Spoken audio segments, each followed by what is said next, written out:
జగిత్యాల జిల్లా రాయకల్ మండలం ఇటిక్యాల గ్రామంలో గౌడ సంఘం ఆధ్వర్యంలో సర్దార్ సర్వాయి పాపన్న గౌడ్ 314వ వర్ధంతి సందర్భంగా విగ్రహాన్ని పూలమాలలు వేసి మౌనం పాటించి ఘనంగా నివాళులర్పించారు. ఈ సందర్భంగా సాయగౌడ్ మాట్లాడుతూ గోల్కొండ కోట జయించి బహుజన ప్రజ సామ్రాజ్యాన్ని స్థాపించిన తెలంగాణ తొలి బహుజన చక్రవర్తి శ్రీ శ్రీ సర్దార్ సర్వాయి పాపన్న గౌడ్ అని ఆయన అన్నారు. ఈ కార్యక్రమంలో సంఘం అధ్యక్షులు జవ్వాజీ నర్సగౌడ్, గ్రామ నాయకులు కాటిపల్లి గంగారెడ్డి, శ్యామల వేణు, ఆదిరెడ్డి, మహిపెద్దిరెడ్డి, కంటే విష్ణు, కొల్లూరు వేణు, గౌడ సంఘ సభ్యులు, నాయకులు, యువకులు తదితరులు పాల్గొన్నారు. ఒక వ్యక్తిగా ఐదుగురు దూడెకుల కుమ్మరి కమ్మరి అనేటువంటి ఒక ఐదుగురు సభ్యులతో కూడుకొని ఒక సైన్యాన్ని తయారు చేసుకుని అగ్ర కులాల వారి మీదకి, భూస్వాములు పెత్తందారుల మీదకి వ్యతిరేకంగా పోరాడి గోల్కొండ కిలను పాలించినటువంటి మన పాపన్న గౌడు ఒక గౌడ కులంలో జన్మించిన కానీ అన్ని బడుగు బలహీన వర్గాలందరి కోసం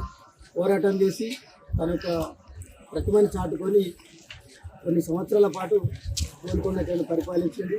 వారి యొక్క